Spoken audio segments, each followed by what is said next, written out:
And the time has finally come. This is the last topic that we are doing for the AP exam. And you're probably thinking, what in the crap is this? Well, it's a circuit, an electrical circuit. So this is a very specific applied topic of electricity. So let's dive right in. What is a circuit? Let's start with the basics. Well, it's anything that converts an electric current into some other form of energy. So for example, a lamp. It is turning electrical current from the power source, aka plugging it into the wall, and it's turning that into light energy. So it is powering this lamp that is sitting on the table. So what is electric current? Well, this is a flow of charge. So it's how much charge goes past a certain point in a certain amount of time. So if you think of, this is a really blown up version, very zoomed in version of a wire, it has a bunch of charges inside. And they are moving at a certain speed. So let's say they're moving that way. Their electric current is going to be defined by the change of charge over time. Or in other words, how much charge goes past a certain point in a given amount of time. So the amount of charge divided by the time, that is what current is. And I'm going to erase this dash so you don't think that's negative. This is just straight up current. So current, amount of charge, divided by time. So for example, if 30 coulombs of charge flow through a wire in 5 seconds, then the current would be defined by our equation. It would be 30 coulombs divided by 6 seconds, which would give us 5 coulombs per second. So our unit for current is not coulombs per second. We actually define that as something, and we call that an ampere. But for shorthand notation for the unit, we just say capital A. So this right here will read as 5 amps. So the current is 5 amps. Typically, when you are looking at a real circuit, if it's not something that is coming out of the wall, but like your phone or your laptop or any kind of small electronic device, the currents are very small. And 5 amps of current would kill you. That is a lot of current. And so it's not the shock that kills you, it's the amount of charge that flows through you that would kill you. So stay away from plugging your fingers into electrical sockets, but you probably already knew that. So why does the charge flow? This is a good question that we need to answer. So why does the charge even move in the first place? Well, there are a few things we need to discuss first. And one of them is the word conductor. This is any material or any object that allows charges to flow. Why did I write TE? That's dumb. To easily flow. So examples would be copper, gold, silver, aluminum. Most metals are good conductors. And there are also insulators. So these are objects that resist the flow of charge. This is pretty much everything else. So it would be wood, plastic, air, rubber, like cotton,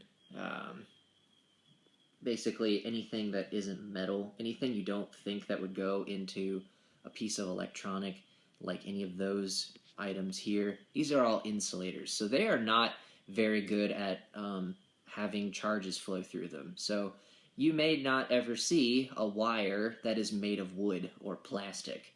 That's because electricity will not flow through them very easily. So the analogy that we're going to use to understand current and why charges flow is we're going to think of a water hose.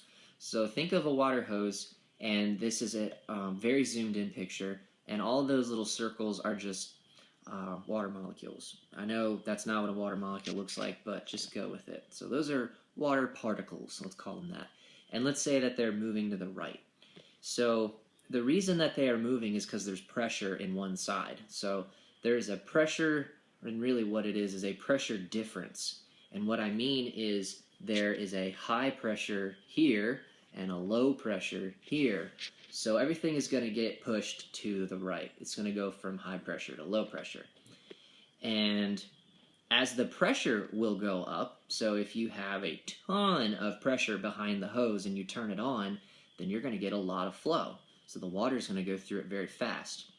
And if you had any sort of resistance, let's say you tried to close the pipe off or you put something in there to try to stop it, as you had the resistance go up, logically the flow is going to go down. So the water's going to go slower because it's resisting it. It's trying to slow it down. Now, let's imagine instead of water, they are a bunch of charges, and this is a wire. So instead of pressure, we think of voltage. Voltage is what you can think of as electric pressure. That is the source of the movement of the charges. That's why the charges want to move, is because there's voltage in there. And the current is this thing that we were calling flow. So current is the movement of the charges, and resistance is the same thing in a circuit. It's just called resistance. So it's anything that will try to slow the electrical current down. We use the symbol V for voltage. We use the symbol I for current. I don't have an answer of why it's capital I.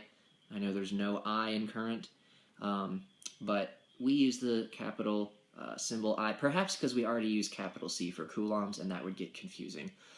So we use I, and then for resistance, we use R. So two of those make sense: voltage V, resistance R, current I, whatever. We'll just go with it. And as we said, as the pressure goes up, the current goes up, or the flow goes up. So in our case with a circuit, as the voltage goes up, so does the current. So if I have more of this electrical pressure, and I'm doing quotes with my hands when I say that, because that's not really what it is, but we're using that to understand it. And as that goes up, the current goes up.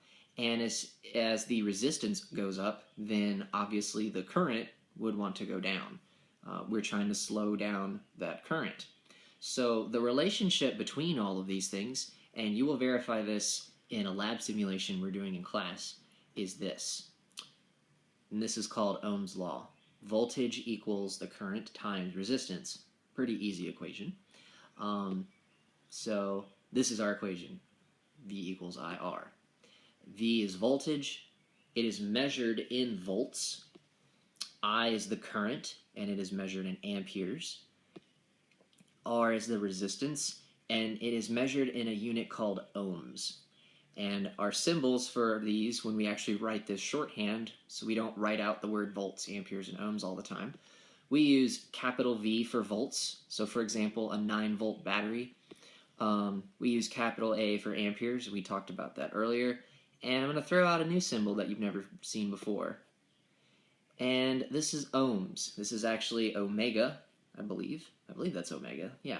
We use this symbol to talk about resistance. So let's do a quick example so that we can see how this equation works. We have a current in a wire, and it's 24 amps, which, by the way, is extremely dangerous. That is very, very high. That could kill you. So that current is 24 amps, and it's connected to a 1.5 volt battery, so a typical battery. What is the resistance of the wire? So we could just have to solve this for R. Very simple. So V over the current, voltage over the current. We are going to have a very small amount of resistance because we have a lot of current. There's a lot of charge flowing through this thing, so there's not much slowing it down. Okay, now let's talk about a graphical representation of this Ohm's law. Now, if we graphed the current versus resistance, we said that as the resistance will go up, the current will go down. So that means our graph would look like this. And it makes sense because if you look at how the current and resistance in that equation are proportional, they're inversely proportional. As R gets bigger, I will get smaller. If we look at the current versus the voltage, however, you can see those are directly related, so you will have a linear relationship. If you double the amount of current, then the voltage will have to double. If you double the amount of volts, let's say you have twice as much of a battery, twice as strong of a battery, you're going to have twice as much current. Okay, now let's talk about some circuit schematics. Now we're going to draw out diagrams of circuits. And the reason we have these symbols is so that we don't have to actually draw out a lamp or draw out a TV or draw out a speaker or a refrigerator. We use shorthand notation for a lot of these things. So a resistor is just a squiggly line. That's anything that's going to use up voltage. Anything you would ever plug into the wall, your phone, your TV, your iPad, your computer, that's a resistor. In fact, there are many resistors in that device, but overall that thing can be treated as one resistor because it's something that's using up voltage. Commonly we use lamps and lights in our diagrams, and we use this symbol here. It's just a circle with a squiggle through it, so think of a light bulb and you see the little filament inside. That's what this was going to be. A voltmeter, this thing right here, this is just a device that measures the voltage. So if you wonder how somebody knows that there's 9 volts in this battery, it's because they measured it with a voltmeter. And we'll talk a little bit later on how we actually do that. This is an ammeter, and that measures current. So just a circle with an A through it, and we'll talk about how we measure that in a circuit. And if you have a big line, little line, and then a big line, a little line, I'm talking about this right here. That's a symbol we use for a battery. And on the bottom we use a switch. So that's something that will connect the circuit and let it work.